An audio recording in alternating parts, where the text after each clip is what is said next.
सरकार से तो मुझे लगता नहीं कोई उम्मीद है। जपेन जी wait for a minute. Okay, Shanti Prasad Bhatt ji unmute कीजिएगा। शांति प्रसाद जी देखिए यशी जी, आज आपने जो डिबेट रखी है उसका जो मूल वो रखा है कि समय बीता काफी, उम्मीद अभी है बाकी।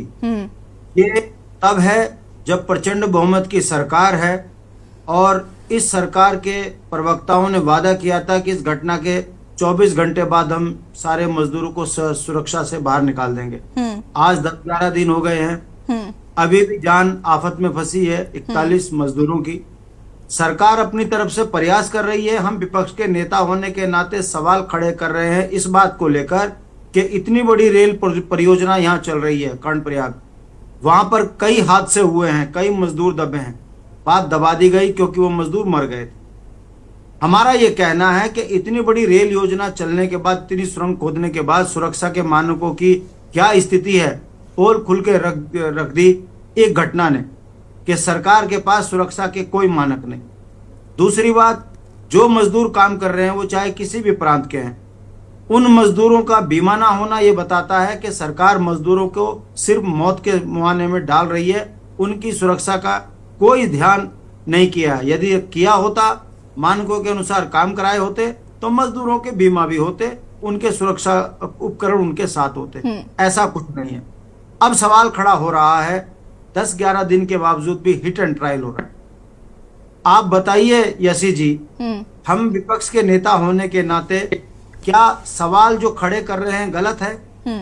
और अगर हम गलत हैं तो भारतीय जनता पार्टी के प्रवक्ता को ये बताना चाहिए कि आपके ये मजदूर अगर 10 दिन से फंसे हैं, जबकि मजदूरों के बयान हैं कि हमारे को जबरन काम कराया गया, हमने बताया था ये मिट्टी धस रही है, कच्चा है यहाँ पर, उसके बावजूद भी अधिकृत बयान मजदूरों के ये हैं कि उन्होंने कहा मरना है मरो, काम करो। तीसरी बात, दिवाली के दिन काम, ये सनातन की पार्टी जो कहती है हम हिंदुओं की रक्षा करते हैं, और सारे मजदूर कौन हैं?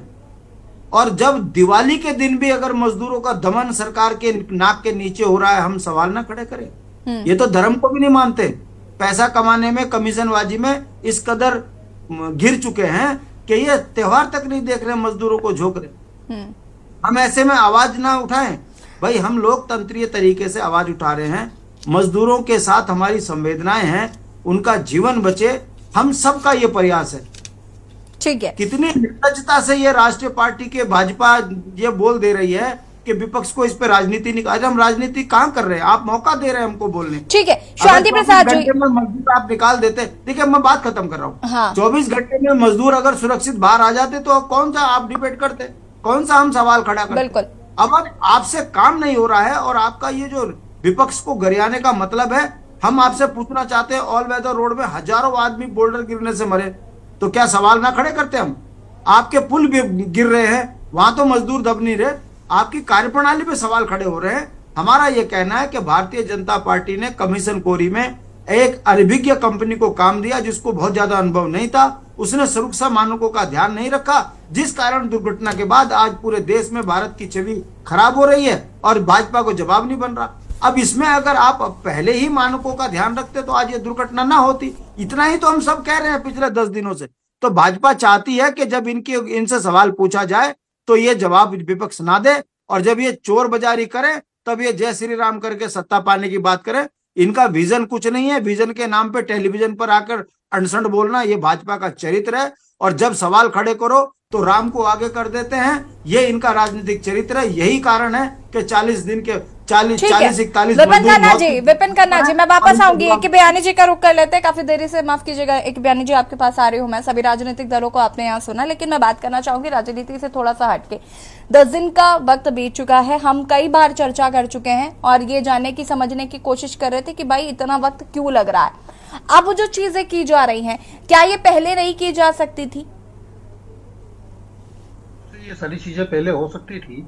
जो 6 इंच का पाइप अंदर भेजा गया, जो कल पहुंचा, कल सुबह ड्रिलिंग करी और शाम तक वो पाइप पहुंच गया, तो ये पहले दिन भी हो सकता था। ऐसा नहीं कि ये नहीं हो सकता था। अब सवाल ये हो रहा है कि इतनी देर लग रही है, तो मैं ये कहूंगा कि जो हिट एंड ट्रायल चलता रहा शुरू में, और जो एक्सपर्ट जैसे भी तरह के सजेशन दे रहे थे उस हिसाब से राज्य सरकार काम कर रही थी और वो एक भी चीजें शुरू में सफलतापूर्वक संपन्न नहीं हो पाई, क्योंकि पहले मलबा डालो फिर मशीन ले आओ।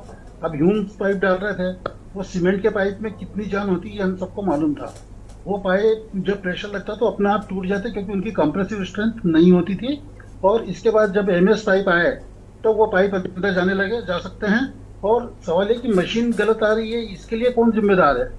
जिन अधिकारियों ने मशीन का चयन करा और जिन्होंने इसको बिना इंस्पेक्शन करे या बिना उसको देखे वाले यहाँ बुलवा लिया, फिर उसके बाद वो मशीन खराब हो जाती है, फिर दूसरी मशीन खराब हो जाती है, तो ये इस तरह का नहीं होना चाहिए था। और देखा जाए तो शुरू से ही हमारे पास 2 या 3 ऑप्शन थे। पहला ऑप्शन तो ये था कि जहाँ मलबा गिरा वहां से हटा दिया जाए मलबा। दूसरा ऑप्शन था कि ऊपर से खुदाई कर ली जाए। और तीसरा ऑप्शन था कि पीछे से हम चले, बड़को टेंट से चले।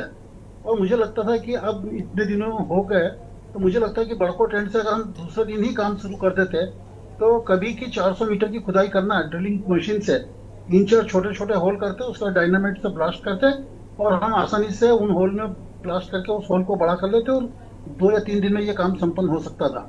परंतु पता नहीं एक्सपर्ट ने क्यों नहीं उसको सजेस्ट करा। और अब जब आज शुरू हुआ वहां से इस तरह का काम, तो निश्चित रूप से टाइम लगेगा। और एक साथ 5 जगह से ये जो इन्होंने प्लान करा कि डालेंगे, हम अंदर जाने की कोशिश करेंगे, तो 5 की जरूरत क्या थी?